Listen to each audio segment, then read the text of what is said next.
Bom dia, boa tarde, boa noite, bem-vindos a mais um DocaCast. Esse é o DocaCast número 6, é o podcast realizado pelo Centro Acadêmico da Faculdade de Arquitetura e Urbanismo da UFJF. Estamos muito felizes por estar realizando mais um podcast. Meu nome é Bernardo Barcelos, estou no 5º período da graduação e estou aqui com o ilustríssimo Gabriel Prado. Exatamente, quem fala aqui é Gabriel Prado, estudante de 3º período. E hoje a gente está tentando abordar um tema, esse tema que ninguém entende, mas já ouviu falar. Esse tema que é temido por uns, muitos acham chato, mas a gente vai tentar trazer isso para uma forma bem mais tranquila hoje. Tentar trazer não, Prado. A gente hoje trouxe esse tema que é, assim, vamos dizer, complicado, é um tema técnico, né? Mas esse é o primeiro cast de vários aí que vai ter uma novidade. Primeira novidade que a gente está entrando agora nesse campo que é o campo da tecnologia em arquitetura e urbanismo. O que é tecnologia? São as ferramentas, técnicas, metodologias que nós, arquitetos e urbanistas, vamos dispor para realmente realizar o nosso trabalho. É interessante a gente estar revisando esse tipo de coisa aqui, comentando e talvez até trazendo algum tipo de discussão diferenciada, porque isso dentro da sala de aula ou dentro da faculdade pode ser muito chato e geralmente é. Por que a gente trouxe o BIM hoje e por que a gente trouxe um escritório de arquitetura? Justamente para a gente, enquanto estudante, ter uma outra perspectiva além do que a gente já tem em sala de aula. Hoje a gente não vai conversar sobre o que é BIM ou ficar definindo e por que eu tenho que usar o BIM e não o CAD. Hoje a gente quer realmente passar a régua naquelas questões que incomodam. Por que usar BIM? Enfim, o que faz diferença no escritório de arquitetura, não é, Prado?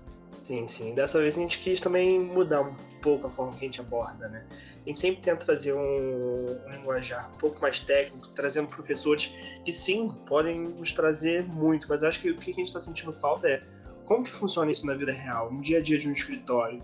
E por isso que eu acho muito interessante que dessa vez a gente trouxe o escritório Vera Zafra e Co, né, para conversar com a gente, 2 representantes do escritório, para poder comentar um pouco sobre como que é o dia a dia, como que é essa dificuldade que é se implementar toda essa ferramenta no escritório e quais são os benefícios, né? A gente sabe que, querendo ou não, BIM é século XXI, é o que a gente está vivendo agora. E daqui para frente a questão é justamente essa. O BIM talvez seja a tecnologia mais nova, daqui para frente só vão ser talvez versões mais atualizadas ou outras formas de metodologias e linhas de pensamento para se projetar. Então é interessante que nós tenhamos essa discussão, porque de fato é algo que compete a nós estudantes de arquitetura começarmos a entender. Afinal de contas, o BIM não surgiu não tem muito tempo, né? Mas enfim, não é uma discussão histórica nem algo do tipo, a gente não vai ficar procurando definições, a gente quer realmente estar um pouco mais próximo de quem está fazendo arquitetura e explicar pra gente, ou talvez passar alguns insights do qual que seria a realidade dos fatos, né? Bom, gente, e aí alguns recados. Nosso último lançamento no canal da FAO Prado. Esse pessoal não tá ligado, fala pra eles.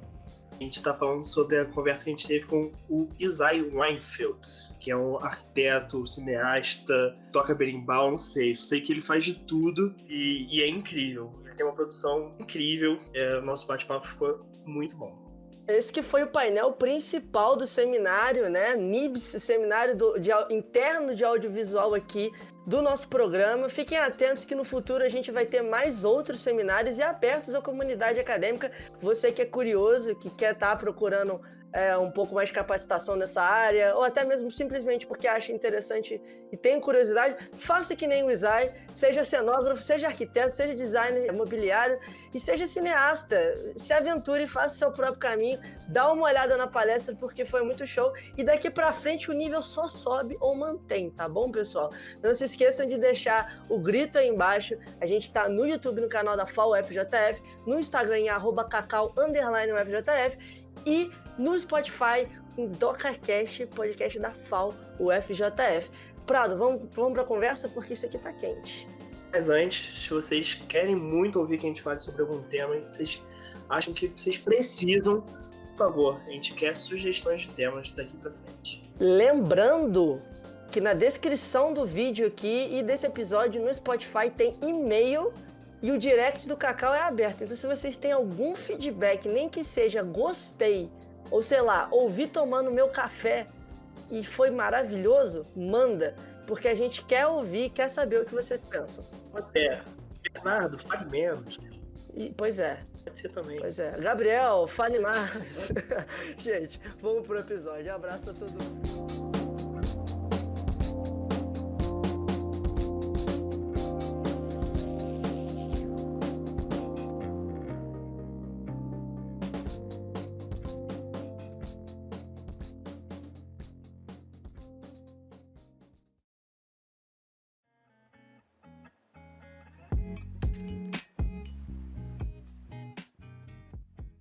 Bom, pessoal, então vamos lá, né? Vamos começar essa conversa aqui. Hoje a gente trouxe um convidado um tanto quanto ímpar, né? A gente entrou em contato com o escritório de arquitetura Vera Zafari Co. E hoje vamos estar trocando essa ideia sobre esse assunto um pouco mais fora da caixa, um pouco fora da linha do que a gente tá sempre trazendo no cast, mas que tem muito a adicionar, né, Prado? Sim, sim. Hoje a gente trouxe 2 convidados do escritório, né, representando. Eles que são um escritório onde tem uma produção muito relevante, não só quanto arquitetura, mas de conhecimento, né? Então eu quero que a Amanda pudesse se apresentar um pouquinho, falar o que ela faz. Oi, pessoal, tudo bom? Meu nome é Amanda, então eu me formei em 2017, né, na URGS, na Universidade Federal do Rio Grande do Sul, e desde o final da faculdade tenho trabalhado lá no escritório, fiquei praticamente 2 anos como estagiária e depois de formada comecei o meu processo, então, minha experiência como arquiteta lá.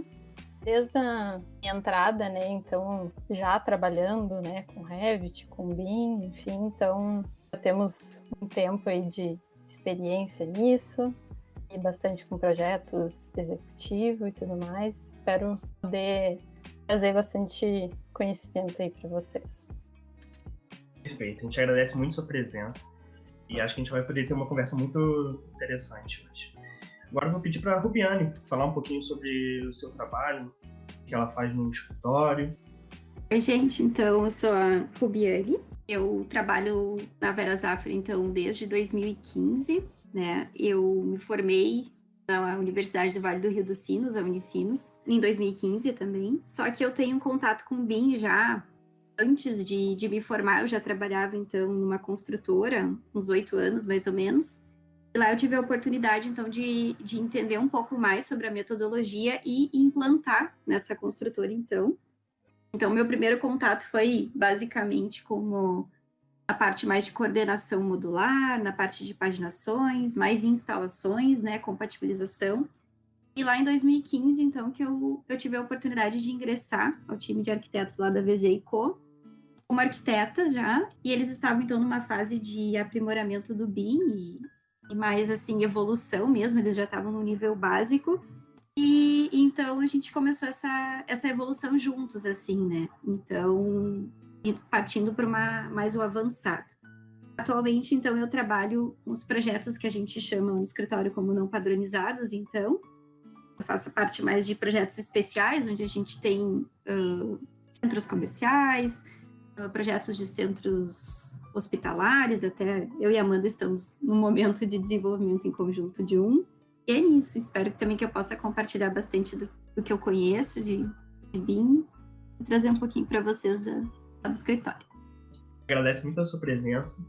Eu vou poder passar para o Bernardo para ele começar nosso cast.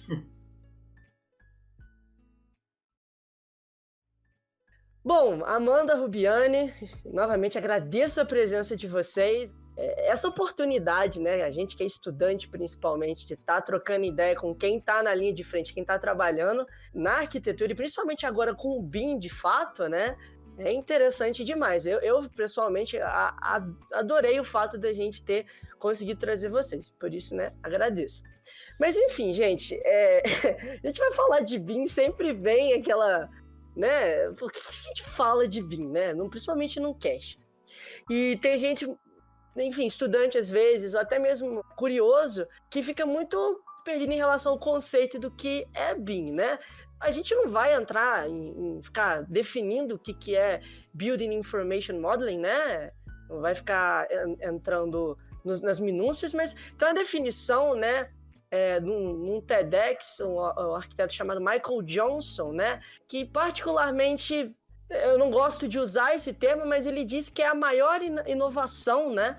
Desde sempre no campo da construção, porque a tecnologia de modelagem 3D BIM é uma tecnologia que nos permite virtualmente, tudo virtualmente, visualizar, construir, coordenar e ainda mitigar problema de uma construção desde o zero. Então, fechando aspas, é basicamente isso que ele coloca. Então, diferente do CAD, onde você desenha linhas arbitrárias, né, que no final das contas estão ali para representar algo, uma parede, uma janela, uma soleira, o que for, né? Mas que a gente só entende assim, porque a gente sabe que está lendo uma planta baixa.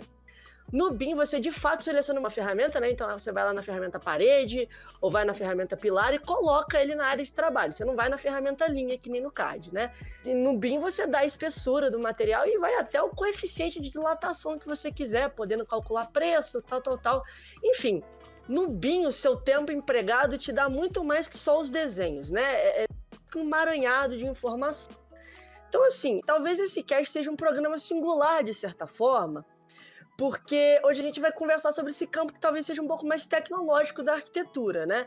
E aí, vamos na etimologia um pouco, assim, da palavra, né? Tecnologia vem do grego antigo techne, né? Que é técnica, junto ao logos, né? Que é basicamente, o logos pode ser interpretado como argumento, razão ou discussão. Então, é uma discussão de fato sobre a ferramenta. E daí, né? Toda ferramenta exige uma técnica. E nós somos profissionais, arquitetos, a gente tem que dominar certas coisas, né? Então, revisitar, de certa forma, esse nosso entendimento acerca de algo, né, que torna a gente mais consciente não só do nosso fazer, mas do poder que podemos exercer empregando alguma ferramenta específica, é muito interessante para a gente, né? O software BIM talvez seja o que há de mais recente a se mestrar no campo de arquitetura, domar em termos de técnica. O clássico papel e lápis, a gente leva o nosso projeto para um caminho a partir do momento que a gente risca o papel. Como o Lúcio Costa mesmo gosta de dizer, né, ou gostaria, que o arquiteto não esboça, mas ele risca, pois aquela linha ela carrega uma carga de intenção, e essa mesma intenção seria muito diferente caso tivesse sido riscada em outro papel ou com lápis diferente. Modelar um prédio por massinha pode te levar a certas considerações, caso, enfim, você quisesse modelar a mesma coisa com um papel, né? A ferramenta ou a técnica, o arsenal pessoal do arquiteto, esse mundo projetual molda o nosso próprio trabalho. Logo, Rubiane e Amanda, né? Como é que o BIM veio moldando esse trabalho de vocês? O que vocês sentiram de diferença a partir do momento que vocês empregaram, de fato, essa metodologia ou esse software no trabalho de vocês? Como é que vocês estão riscando a arquitetura de vocês hoje? Eu vou começar falando e acho que depois a Amanda vai me complementando.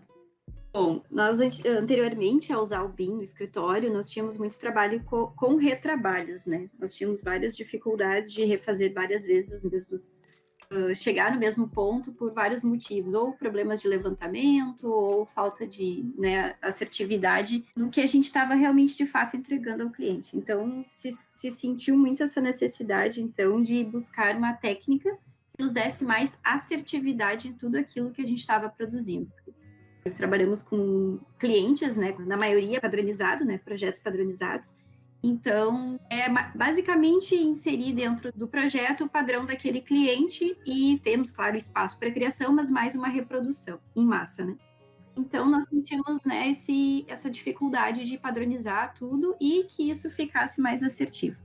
Então, inserindo o BIM lá no escritório, a gente conseguiu ganhar muita velocidade, né, na produção dos projetos e, principalmente, entregar projetos com melhor qualidade, né, que isso que a gente prega muito, porque, né, além só de desenhos, como você estava comentando, né, a gente entrega informações, a gente entrega algo que seja maior do que isso, e os nossos clientes exigem muito isso de nós, porque eles não são simplesmente modelos usados para um setor específico, né? Não é só a arquitetura que usa os nossos modelos, eles vão para a obra, eles têm um caminho longo a percorrer e estamos batalhando para inserir em novas áreas, como manutenção, operação, enfim.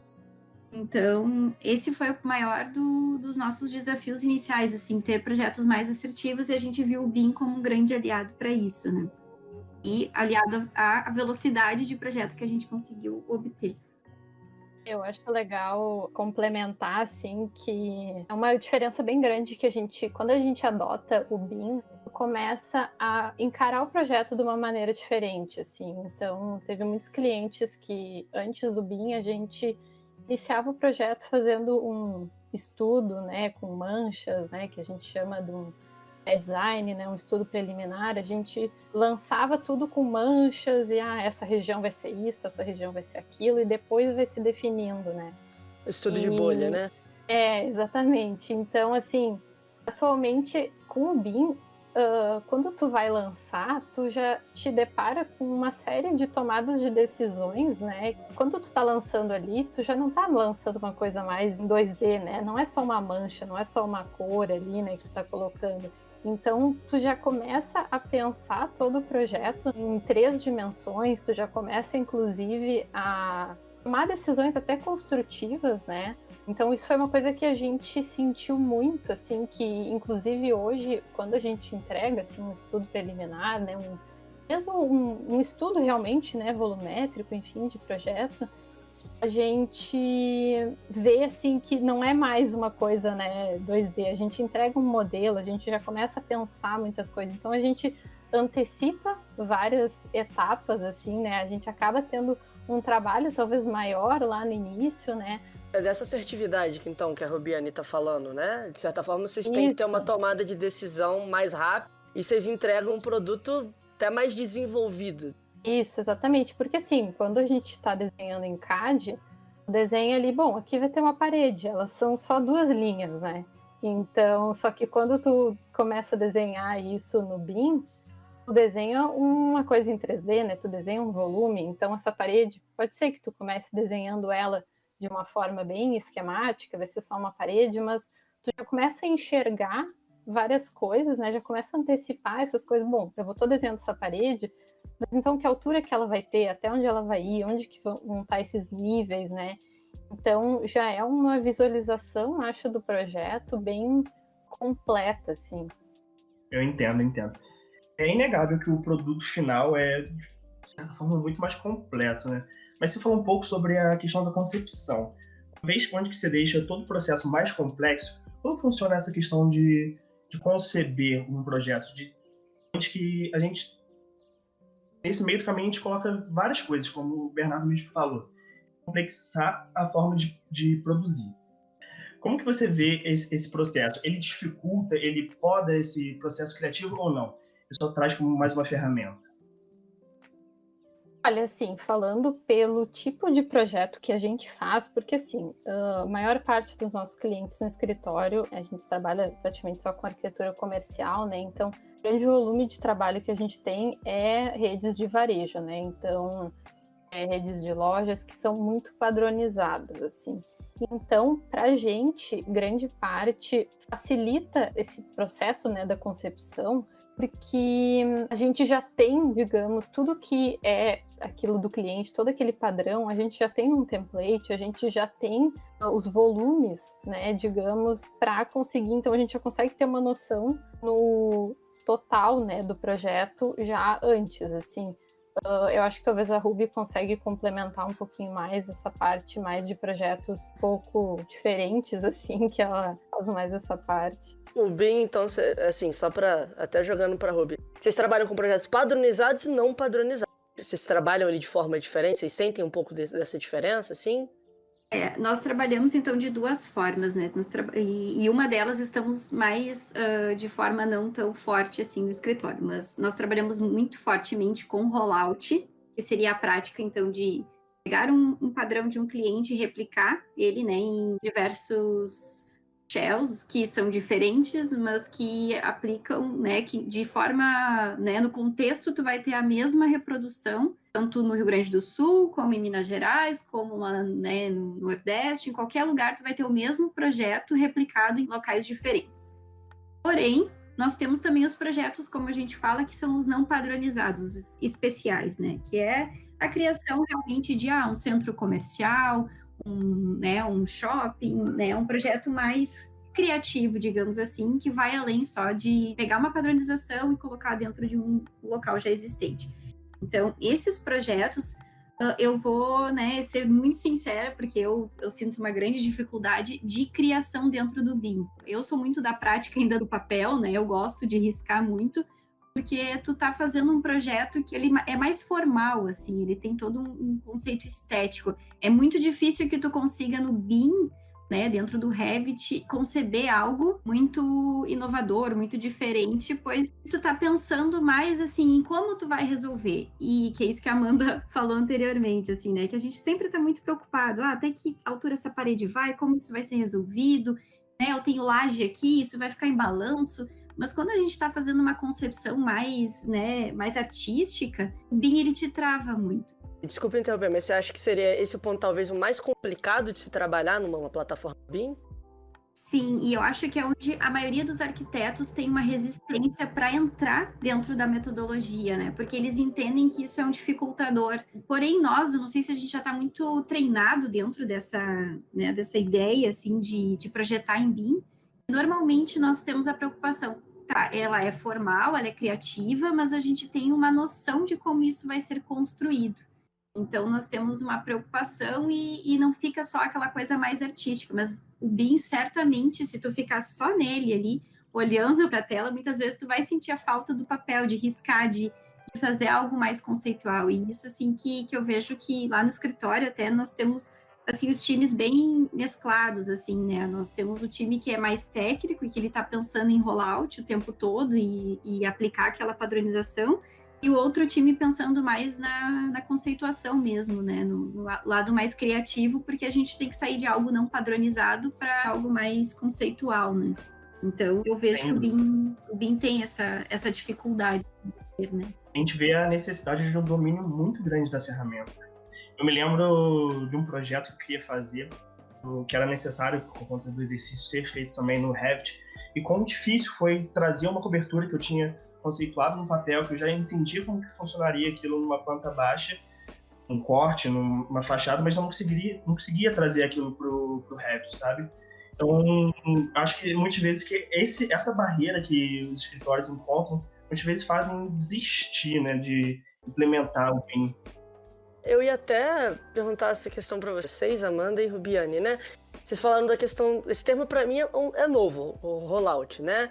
De certa forma, pelo que eu entendi, então seria de fato essa padronização que mantém o que eu acho que... Eu acho até o termo é branding, né? Tipo assim, que faz a marca... Então, quando você entra numa loja tal, você sabe que está na loja tal, porque tem esses elementos estéticos de arquitetura, de composição, de, enfim, volumétricos, que fazem você saber que você está entrando numa Renner, por exemplo.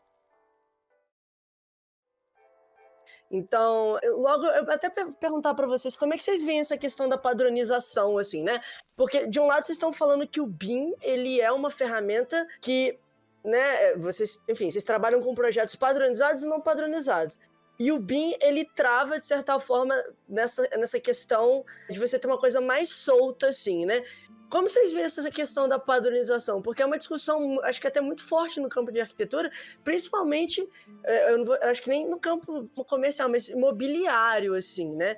Que é muito, acredito que é muito criticado, pelo menos aqui em Juiz de Fora, eu não vou citar nomes, mas tem construtoras que têm padrões, né, de imobiliários e que mata tempo. Talvez seja essa a questão, né? E por isso que eu tô perguntando a vocês, porque eu, como estudante, é tudo uma balança, né? A gente como arquiteto, tem que pesar as coisas.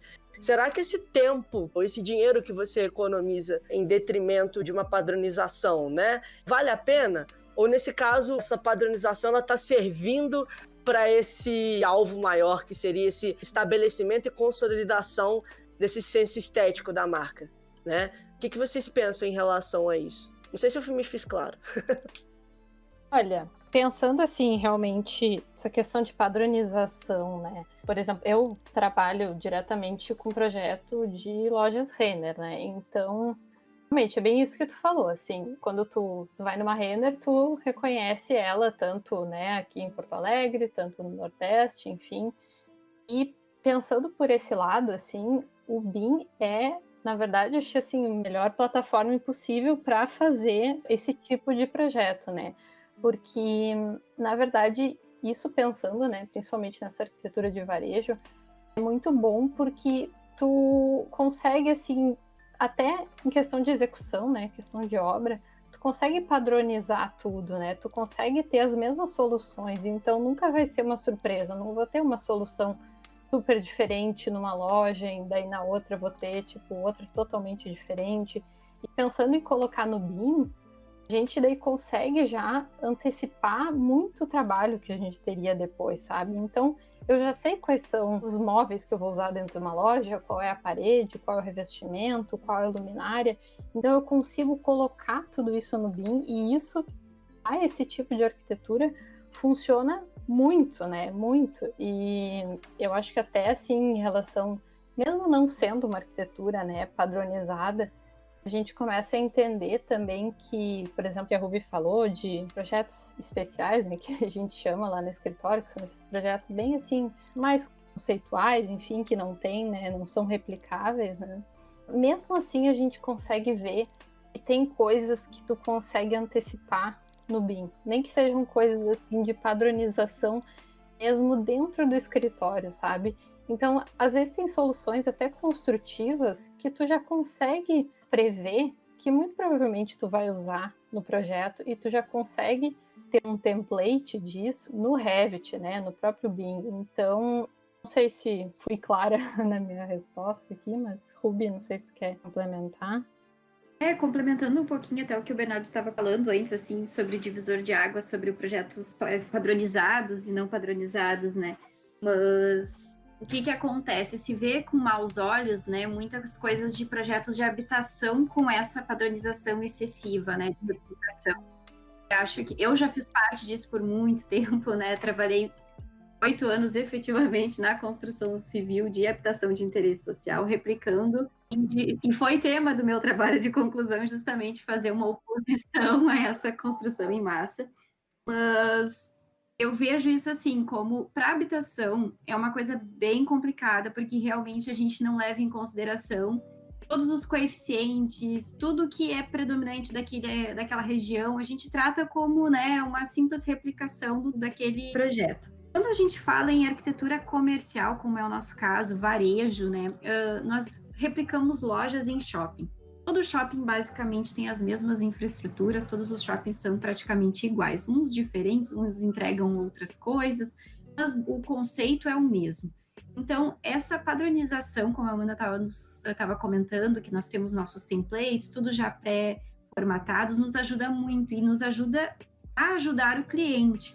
Porque o que ele espera realmente é uma replicação daquele padrão em todos os shoppings que já são exatamente no mesmo formato, esperam a mesma coisa. Nós temos muitos espaços para criar, sim, nós desenvolvemos fachadas diferentes, porque, né, é peculiar daquele projeto, cada projeto tem um diferencial, cada projeto tem uma dificuldade diferente, mas existe um padrão que é justamente para que o cliente consiga ganhar com isso, né? Ele consegue usar o mesmo piso em todos os shoppings do Brasil inteiro, ele consegue, né, justamente ter uma coordenação melhor de todos os recursos que ele vai usar naquela obra, né, e comprar justamente por lotes, o que vai diminuir custo, porque a gente está falando de um ambiente que ele não é habitável, assim, não é de permanência prolongada, digamos assim, né?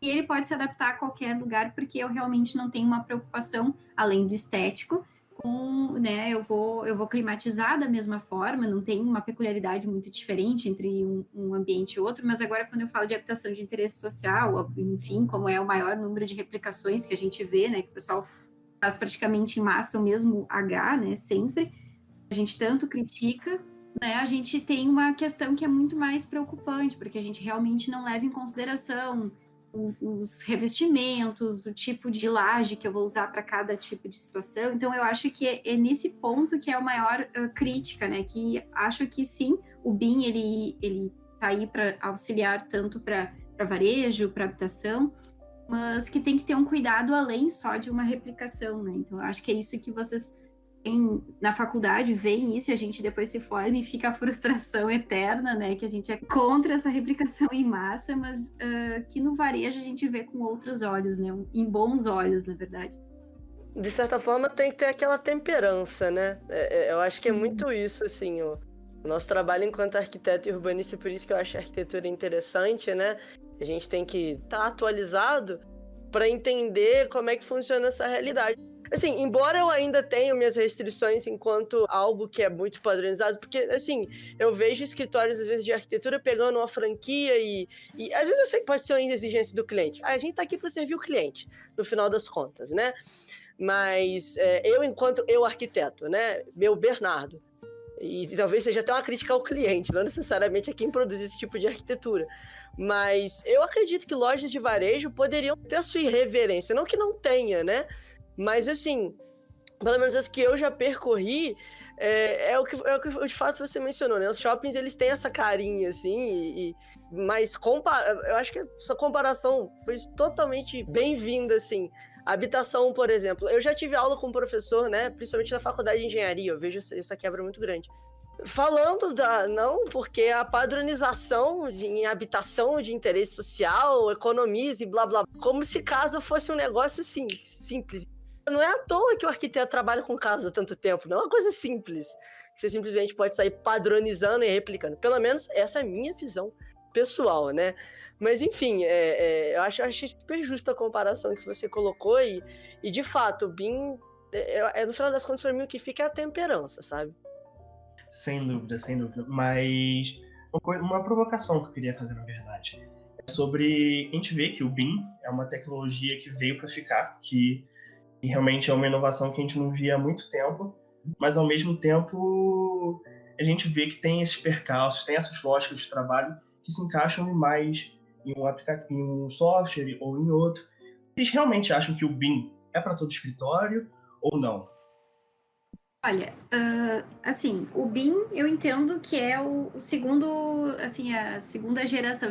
Tinha a geração CAD e ela teve seu tempo e acabou, e agora esperamos que todo mundo entre na era BIM, porque eu vejo que sim, ele é para todas as situações. Eu ouço muito assim, interiores é impossível de fazer dentro do BIM. Não é impossível, né? Eu já trabalhei com interiores no BIM e é totalmente possível. Dá um pouquinho mais de trabalho? Dá, mas dá aquele toque final que nós não tínhamos lá quando a gente trabalhava no SketchUp, digamos assim, e que tudo era possível, que a gente puxava para cá, puxava para lá, pintava isso aqui, renderizava, estava tudo lindo, maravilhoso. No BIM eu já tenho que pensar muito mais em tudo que eu estou colocando ali, porque justamente eu preciso extrair algum quantitativo, ou enfim, eu preciso pensar na iluminação, testar a iluminação, enfim. Então, assim, entendemos lá no escritório que sim, ele é para todos, né, os escritórios, tanto por isso que a gente levantou essa bandeira e como temos projetos diferentes lá dentro, em todos eles usamos BIM, entendemos que sim, ele é para todos, assim, ele tem que, claro, tudo é dosado, né, alguns talvez tu não vai usar todas as dimensões do BIM, porque não tem uma necessidade, nós entendemos que é uma evolução, né? Como se fosse uma nova era. Precisamos entrar nessa era BIM e entendo que quem ficar para trás é como se ficasse no papel, lá no manteiga, entende? Não existe voltar para trás, não existe, é a evolução, sabe? Então, quem não comprar essa ideia realmente vai ficar trabalhando como se estivesse no papel, vendo o básico, né? Não está evoluindo o processo criativo, o processo de projeto, está ficando para trás. Essa tecnologia que está andando de certa forma, né? Essa lógica de trabalho que é diferente de um CAD, né? Que é esse papel na tela, o BIM ele já traz uma outra lógica de trabalho, né? Afinal das contas, tem que chegar em 2020, né? A gente vê que o arquiteto está pensando ainda como papel e caneta, prancheta, e traz essa lógica para o mundo digital, né? Que, na verdade, há muito mais a se fazer, né? Exato, a gente precisa ter esse... Porque a partir do momento em que tu começas a trabalhar em BIM, tu muda totalmente o teu método de trabalho, né? Assim, anteriormente nós não pensávamos muito além do que aquele projeto ia. Alguns arquitetos são executores de obra, então eles resolviam muito em obra, eles sentiam lá no canteiro o problema que eles poderiam estar antecipando lá dentro do escritório. Hoje em dia, a gente tem que pensar como executor de obra. Quando tu vai fazer o projeto, quando tu vai dar a primeira, né, lançamento de parede, tu tem que entender todo o sistema construtivo. Tu tem que entender, eu vou estar trabalhando em alvenaria, drywall, qual é o método de trabalho. Então, tu pré-concebe, né? Então, isso é uma coisa que os arquitetos têm muita dificuldade de entrar no BIM, porque anteriormente muitos não pensavam dessa forma, eles pensavam do projeto como resultado estético. Tínhamos muitas equipes na obra que estavam super desenvolvidas para conseguir resolver aquilo que o arquiteto colocava dentro no papel. E por isso até que a gente ficou com uma fama muito ruim de que arquiteto só faz projeto, só faz casinha, só faz desenho, né? Porque o arquiteto ele não tinha esse pensamento de o que aquele projeto, aonde ele ia chegar, quem ele ia atender. Né? Sim, e a gente vê que quão perigoso também é isso, que você falou da necessidade do arquiteto estar ali na obra, do arquiteto, na época, ainda quando se projetava em papel, né? E isso era necessário, e há pouco tempo atrás eu estava lendo um pouco sobre a concepção do Copan, um pensamento do Niemeyer, se pensou algo, na hora da execução, por ser em São Paulo e não conseguir acompanhar, foi deturpado totalmente o conceito de planta livre. Poxa, porque isso, só aconteceu por conta do papel. Se tivesse um modelo na época de construção digital, isso seria completamente diferente. Né? Vai ver projeto ali na bobagem pra ver como é que é o esmero, assim, né? Eu sinto falta, sendo muito sincero, assim, né? Pelo que eu ouço, né? Eu sinto falta de escritórios de arquitetura terem essa vivência de obras. O que eu já escutei muito é que vivência de obra talvez não, né? Acredito trazer uma vivência totalmente diferente. Enfim, pra mim, ali não. Ali, por exemplo, até no Sesc Pompeia, né? Coisa de dela estar ali, não sei se a obra durou 2 anos, não sei, mas todo mundo que chegava na obra, ela falava, senta na cadeira aí. Eu tinha projetado uma cadeira, senta aí na cadeira, o que você acha? E era ali na obra que rolava a experimentação do negócio, entendeu? Era o escritório da linha, era na obra. Então, traz uma diferença muito grande. Sim, a gente tem esses 2 pontos, esse ao mesmo tempo otimização, mas ao mesmo tempo esse distanciamento. Né? Então, deixa eu fazer uma pergunta que não estava muito planejada. Essa questão de experimentar o espaço, experimentar a obra, entender como que tudo funciona. Uma vez que a gente está projetando um computador, muda muito. A gente não consegue ter dimensão do que é uma parede, do que é uma luz, como que ela bate nos móveis. Como que vocês veem todo esse processo de experimentação da arquitetura? No caso, projetando. Olha, eu vejo assim que com o BIM, eu acho que facilitou muito esse processo, assim. Eu, pelo menos, lembro da minha época de faculdade, assim, quando eu projetava tudo em CAD, e daí eu sempre tinha que voltar ali para o SketchUp, daí modelava para dar uma olhadinha ali, isso tá bem assim, não tá, né? E no BIM hoje tu tá ali, tu tá vendo, tu tá projetando em 3D, tu tá girando o modelo, o que tu tá projetando é aquilo, tá né, colocando ali, desenhando uma parede, é uma parede, uma laje, é uma laje, né? Então, e cada vez mais a gente tem, né, ferramentas também até agora tem surgido muito, né, realidade virtual, realidade aumentada, enfim, a gente consegue praticamente se colocar dentro do modelo, né, andar pelo modelo. Enfim, eu acho que o BIM trouxe muito, assim, com essa questão de tecnologia, de tu conseguir tentar ao máximo, né, experienciar, assim. Pelo menos eu sou uma opinião quando eu tinha na faculdade que fazer, por exemplo, maquete, eu achava a coisa mais chata do mundo, assim, eu achava que era um trabalho complexo, infinito, assim, complexo, mas, né, eu acho que... Aliás, falando em maquetes, vocês trabalham com realidade virtual? Ou óculos de realidade virtual, VR, para poder visualizar, só porque eu já vi que tem escritório que, enfim, já chegamos nesse ponto, né? Sim, a gente, na verdade, está começando, assim, com isso. Não sei se vocês conhecem que no próprio Revit, né, na renderização da nuvem do Revit, a gente consegue renderizar em imagens 360, então a gente já consegue em qualquer plataforma, né, tanto no computador, no celular, a gente já consegue renderizar uma imagem e girar, né, para todos os lados. A gente tem explorado também bastante alguns programas para realmente passear no modelo, né, tipo fazer aqueles vídeos assim da pessoa andando, né, pelo modelo. A gente ainda está buscando alguma coisa que não seja só, por exemplo, óculos de realidade virtual, porque acaba que fica uma pessoa só ali usando, né? E às vezes tu tá ali numa reunião com um cliente, tem mais gente, enfim. mas que seja alguma coisa mais realidade aumentada, ou essas ferramentas que permitem que a gente, né, ande no modelo, que explore no nível do observador mesmo. A gente está começando, assim, com isso, estamos botando bastante foco, assim, ainda mais para aumentar, né, justamente isso que a gente estava falando, da experiência, né, do cliente, da gente realmente sentir como é que vai ficar, né, esse projeto.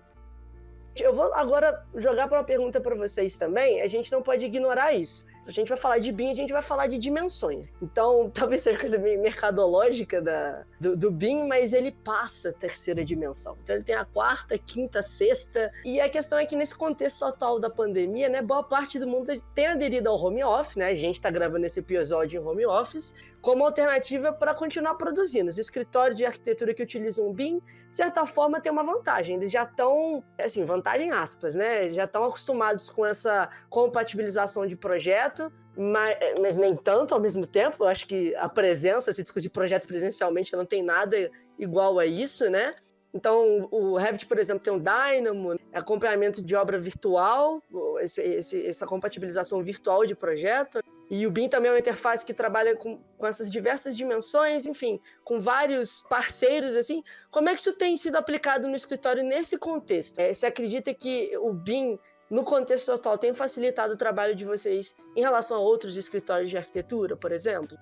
Olha, falando um pouco, assim, de parte de coordenação, né, enfim, até que tu comentou ali, acho legal falar que o BIM nos permite, assim, na verdade, é um repensar de todo o processo, né, da arquitetura. Então, eu vejo que antes a gente trabalhava muito separado, assim. Então, a arquitetura lançava lá, né, fazia o layout, o conceito inicial, e depois, né, lançava para os outros, enfim, complementares, né, estrutural, climatização, tudo mais. E eram coisas um pouco separadas, assim. E hoje a gente vê uma necessidade muito grande de, assim, começar tudo muito junto, assim, muito coordenando todo mundo junto. Uma consequência das especializações, né, de certa forma. Você tem um engenheiro para isso, tem um arquiteto para aquilo, e agora a gente tem que amarrar tudo de novo. Exatamente, porque, assim, antes, assim, eu acho que é uma ilusão achar que existia algum tipo de compatibilização no AutoCAD, assim. Eu acho que, assim, é bem, né, eu acho um pouco absurdo, porque, assim, tu não consegue ver, né, se tu não tá no 3D ali, se tu não tem todas as disciplinas lançadas, eu acho que tu não consegue ter uma noção do que exatamente está acontecendo. E hoje, a gente consegue muito ter essa noção. A gente começa a ver que a gente tem que ter essa noção desde ali do início do projeto, porque tu já tem que pensar onde que vai passar minhas instalações, que tamanho que eu tenho que ter de forro, que altura que vai ter nessa minha edificação. Já começar a chamar todo mundo antes. Então, até não sei se vocês já viram, assim, existe um gráfico, né, que mostra a diferença do processo de projeto, assim, de BIM e não BIM, né? Tu tem um tempo inicial ali muito maior no BIM, porque realmente tu começa, né, aquilo que eu até já falei aqui várias vezes, assim, tu antecipa, né, muitas coisas. Então eu acho que começa a trabalhar todo mundo como um time, assim, de fato. Entendo. Eu acho que, assim, de certa forma, eu acho que é muito complicado, né? A gente entender a construção, essa separação que se foi fazendo ao longo do tempo, ao longo dessa divisão social aí do trabalho, né? Você tem um engenheiro para um negócio, o arquiteto continua sendo generalista, mas existe um momento em que a gente não consegue dar um passo à frente. E essa ferramenta, de certa forma, vem não para corrigir, mas para tá amarrando essa coxa de retalho que acabou se fazendo, né, com o tempo, assim. No momento da Covid, como vocês têm trabalhado em relação a isso? Os seus parceiros também, enfim, o rendimento do trabalho mudou, algo do tipo? O BIM ajudou nisso, nesse ponto? Olha, eu vejo que ajudou bastante, assim, porque a gente já tinha, na verdade, acho que o BIM acabou nos trazendo já essa mentalidade realmente do trabalho mais colaborativo, assim. Então, claro, que nem tu falou, assim, não é a mesma coisa, né, que tu tá ali discutindo, né, tá ali na mesa e falando, conversando, enfim. Mas justamente, assim, com o home office a gente conseguiu ver, assim, que às vezes tinham até alguns alinhamentos, assim, de início de projeto, que às vezes a gente tinha que fazer com o resto do pessoal, assim, né, projetistas complementares, enfim, às vezes era um pouco truncado e a gente viu, né, com o home office, tá, mas tipo, só faz uma videochamada ali, a gente se fala, se conversa, e todo mundo ali com o modelo, tipo, eu faço o modelo aqui, já tá ali com o outro, aí a gente já consegue visualizar tudo, né, não é, acho que o modelo do BIM também, eu acho que é muito autoexplicativo, né, digamos, acho que aquela coisa já vem com aquela forma ali, eu acho que toda essa integração, sabe, entre todas as equipes, eu vejo assim. Eu acho que a gente teve esse ganho por já estar há tanto tempo no BIM e ter evoluído, passado por tantas coisas, assim, que nos permitiu talvez estar à frente de alguns escritórios que agora se viram meio estreitos, assim, com essa questão de pandemia. E a gente tem a vantagem de ter os nossos parceiros caminhando na mesma linha que nós. Então, realmente, para nós até, assim, a gente não sentiu muito essa pandemia, assim, na questão do formato de trabalho. Claro, a gente conta com conexões e daí às vezes tem uma dificuldade, tem alguns dias que estão com problemas do acesso remoto, enfim, mas isso são problemas de tecnologia, assim, não são problemas da usabilidade do BIM, que isso a gente vem batalhando há muito tempo para que ele seja, que a gente não necessite de uma comunicação tão próxima, assim, que tudo pode ser à distância. Eu trabalhei em projetos que, atualmente até estamos trabalhando num projeto em que os complementares, alguns deles moram em Portugal, já trabalhei com algum pessoal que fazia estrutural, que também morava em Portugal, então imagina esse projeto estrutural super, né, a gente precisa ter uma conversa bem próxima, mas super funciona. Então, assim, quando tu trabalha em BIM, como a Amanda estava falando, o modelo ele é autoexplicativo, ele te traz muito mais informações do que anteriormente, então mesmo que à distância, se facilita muito a comunicação do projeto. E, claro, já estamos caminhando para usar outras plataformas que nos ajudam ainda mais, que nem, né, o BIM 360, que um dos nossos clientes já estão experimentando, então todo mundo vai estar trabalhando numa nuvem, em conjunto, ao mesmo tempo. Então, assim, a gente sente que, claro, a pandemia veio bem arrasadora para muitos escritórios, mas também como uma incentivadora para que todo mundo meio que se nivele, né? Que todo mundo de uma vez entre essa digitalização da arquitetura, assim, do processo de projetar, né?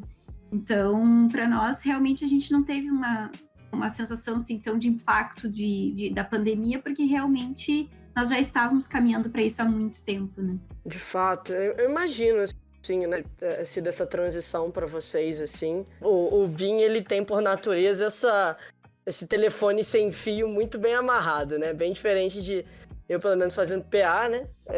Às vezes você vai mexer num modelo... PA é projeto arquitetônico, né? Enfim, você vai mexer no modelo de CAD, e aí seu amigo também tá mexendo no mesmo, e aí como é que fica, né? Vocês ficam atualizando junto, mandando pra mesma pasta. Acho que com o BIM isso... Enfim, tô usando um exemplo bobo, né? Mas imagina isso numa lógica de escritório, projetos enormes da envergadura que vocês pegam, isso deve fazer muita diferença. Mas assim, aí, gente, até para fechar, assim, Amanda e Rubiane, existe essa questão, enfim, como nossa perspectiva de estudante. E aí eu acho que boa parte de nós a gente deve sentir isso. A gente fica meio que em cima do muro, por boa parte da graduação, às vezes em qual software a gente deve dar mais atenção, ou em qual área a gente deve dar mais atenção. Então, às vezes, nem é um software, mas é a representação, ou eu vou trabalhar um pouco mais nos estudos meus, vou ler mais sobre concepção, eu vou pegar aqui pelo V-Ray, eu vou, sei lá, no Lumion, enfim, onde eu vou caminhar. E agora tem o BIM, né, que tem ArchiCAD, tem Revit, enfim, de certa forma é mais uma dessas opções de estudo íntimo que a gente tem que fazer. E parece que é do arquiteto isso, é de prática. Nossa missão é sempre escolher, aliás, nunca é escolher entre duas opções, nosso trabalho não é fácil. Não é que tem um certo ou um errado, é sempre um universo de possibilidades e a gente tem que ter a lente correta para alcançar, sei lá, das 10 possibilidades maravilhosas que a gente tem no papel, aquela uma que talvez fosse mais adequada. E aí, para mim que sou estudante, eu vejo o Revit da seguinte forma.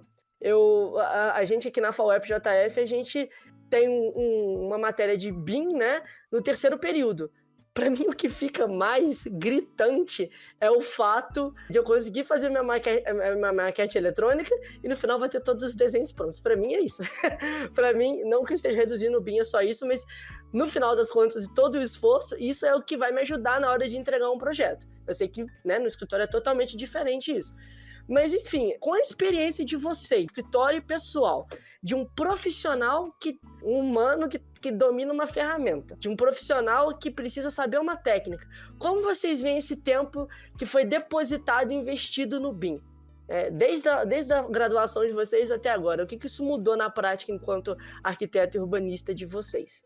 Na verdade, o primeiro ponto, assim, antes de tudo, assim, antes de escolher a melhor ferramenta e tudo mais, como você estava falando, inúmeras possibilidades, eu acho que o estudante de arquitetura, ele tem que sair da faculdade um pouco mais pronto. A gente, né, sentiu isso na pele lá quando era estudante, e só quem está realmente trabalhando ao mesmo tempo que está estudando consegue ter uma visão mais ampla da arquitetura, assim. É muito difícil que o estudante que está lá dentro da faculdade consiga ter, além do que a parte mais didática da coisa, não consegue sentir tanto no prático, né? Eu tive a oportunidade de trabalhar a minha faculdade inteira, né? Eu sempre tive a oportunidade de ir aprendendo e ao mesmo tempo que eu estava estudando. Então, minha visão com o BIM foi um pouco diferente lá no início, porque eu realmente já estava com o olho mais treinado para aquilo. Mas, realmente, quando a gente está na faculdade, a gente vê o BIM como... Eu quero tirar cortes, fachadas, a planta baixa e formatar as vistas e tá tudo pronto, né? Eu quero ganhar velocidade, que é o que a gente sofria tanto naquelas madrugadas extensas para que a gente conseguisse entregar aquele monte de coisa que o estudante de arquitetura tem que fazer. E o BIM veio como, nossa, né? É a solução de todos os problemas. Na prática, assim, o estudante de arquitetura tem esse olhar mais, assim, para o futuro, sabe? Que ele esteja mais atento justamente para entender melhor, assim, o porquê das coisas, né? Então, isso que a gente traz, assim, tanto quando a gente está recrutando os nossos futuros estagiários, a gente conversa muito, assim, que a pessoa que venha trabalhar conosco tenha muito o olhar do arquiteto já, assim, que tenha essa visão mais voltada para o futuro, né? Então, o BIM mudou, assim... tipo, da água para o vinho, a forma que eu pensava em projeto. E também não é só a forma, assim, que a gente pensa em como executar a ferramenta, tudo também passa por uma grande maturidade de um processo de projeto, que isso lá na Veseico a gente tem muito forte, entender todas as etapas, como o projeto é construído, porque na faculdade a gente realmente não passa por isso, né? A gente entende muito superficial cada etapa. Então, isso também, de fato, é muito importante aprender para que tu possa entrar na metodologia do BIM, né? Como tu vai projetar, né? Como tu constrói o processo do projeto. Então, isso é uma coisa que nem eu disse, para mim mudou muito, assim, da água para o vinho, minha forma de pensar quando eu introduzi isso na minha vida, assim, entender por que o BIM é tão adequado a projeto, por que não trabalhar em 2D se eu posso trabalhar em imensas possibilidades, né? Sei lá, a gente está em 8, mas, enfim, vai muito além disso, né? 8D, então, é mais... né? Então é muito nesse foco, assim, sabe, que eu vejo, porque eu entrei no BIM, assim, como ver, assim, além de uma folha de papel, além de um projeto, assim, como todo o processo, né, como todo que gera além daquele modelo, né. De certa forma, desde o momento zero, né, início do processo, ele está te aproximando da execução, né, coisa que às vezes o estudante de arquitetura, como você mesmo disse, na faculdade a gente não chega até lá, né. E você, Amanda, como você vê essa questão desse tempo seu depositado no BIM? Eu acho, assim, foi, na verdade, minha experiência foi bem desafiador, né? Porque não é fácil, realmente, a gente entrar no BIM. Como eu falei, é uma forma diferente de tu ver o projeto.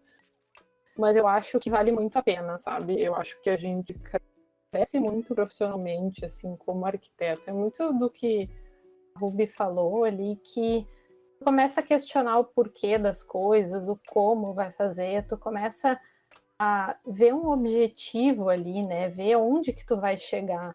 Então, claro, né? Tem muito dessa coisa assim, tá, né? O BIM é pra gente ter todo o 3D, as plantas e tudo mais, mas a gente vê que é uma... Assim, tu tá mudando toda a concepção até da construção civil, né? De como que vai isso para a obra, de o que, né? De racionalizar as coisas, de antecipar problemas, de compatibilizar, né? De não ter aquilo que a gente estava falando, né? De ter que ter o arquiteto lá em obra, mas de ter todas as soluções, assim. Então, nossa, eu acho assim que BIM não é nem futuro, é presente, é agora. Então, assim, eu acho que é uma coisa que é um esforço inicial, e eu acho que é por isso que tem muitos escritórios, muitos arquitetos que ainda resistem um pouco, porque realmente, às vezes até a gente brinca lá no escritório que tem coisas que a gente vai fazer que às vezes a gente fica tipo, putz, se fosse em CAD ia ser mais fácil fazer isso aqui. Mas é porque realmente tu tá repensando todo o projeto ali, tu tá... A gente ali no CAD, tá, talvez tu mexe ali uma parede e tudo bem, tipo, tu só mexe 2 linhas, sabe? Mas Eu o aí tempo quando tu todo vai... na faculdade, quando mexo com BIM. mas exatamente. Então, assim, quando tu vai ali pro BIM, tu começa a ver qual é o impacto disso, sabe? Tá, tô mexendo aqui uma parede, mas o que que vai mudar? Bom, vai mudar a minha quantidade, né? Os quantitativos dos meus materiais, vai mudar aqui o meu forro, vai mudar, né? As dimensões aqui do meu ambiente, tipo, tudo já tá interligado, né? Então, não sei, eu acho que BIM é na nova, né? Nova arquitetura, nova engenharia aí que veio para mudar nossos conceitos.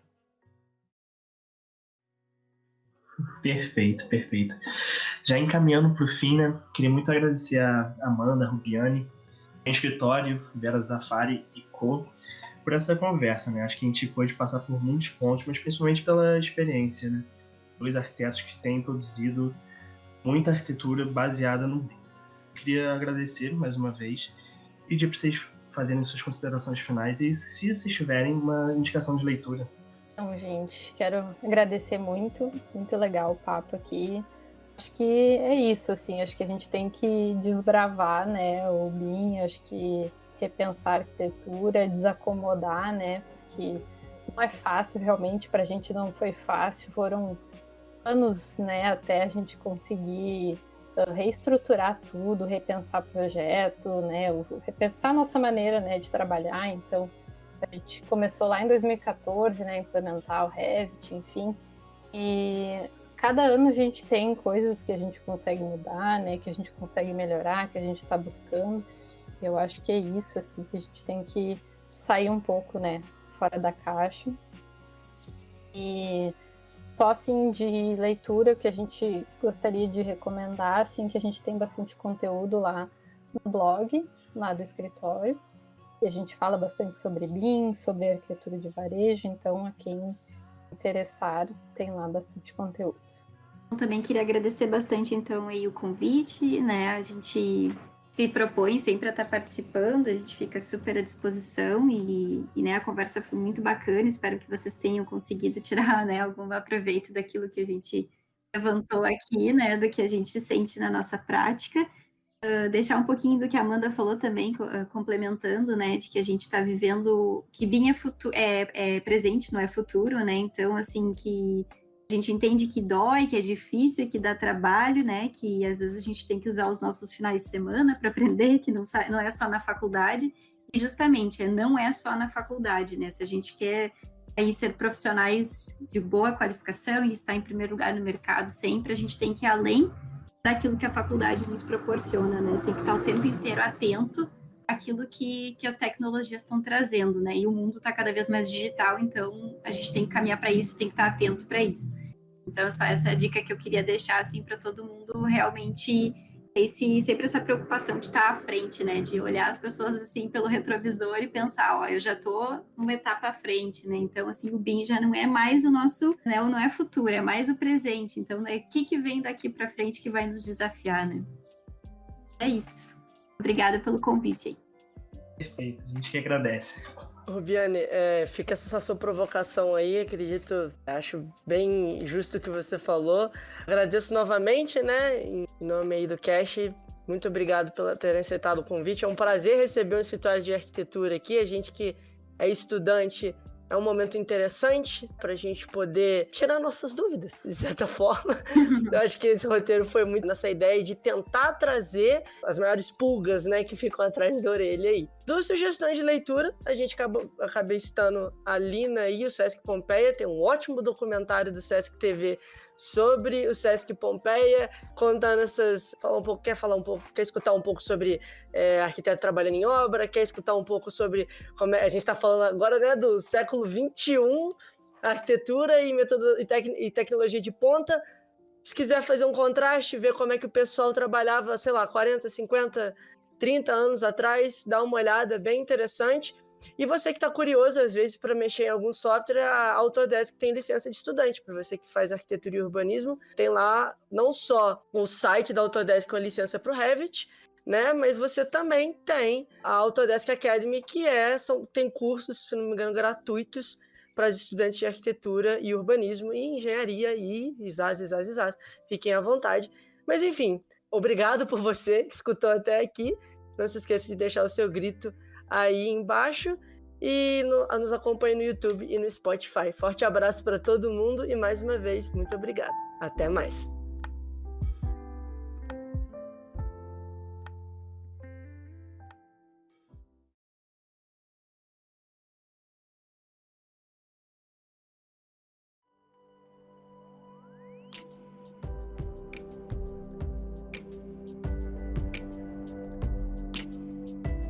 O DocaCast é realizado pelo Programa de Audiovisual do Cacau, pertencente ao Centro Acadêmico do Curso de Arquitetura e Urbanismo da FAO, UFJF. Hosting, Bernardo Barcelos, Gabriel Prado. Roteiro, Ian Okada, Gabriel Prado, Bernardo Barcelos, Ana Clara e Ícaro Chagas. Edição, Luca Raposo, Raquel Caroline e Lucas Luciano. Divulgação, Jennifer Oliveira, Sara Victória, Letícia Santos, Matheus Reis e Bernardo Barcelos. Logística, Letícia Santos e Matheus Reis.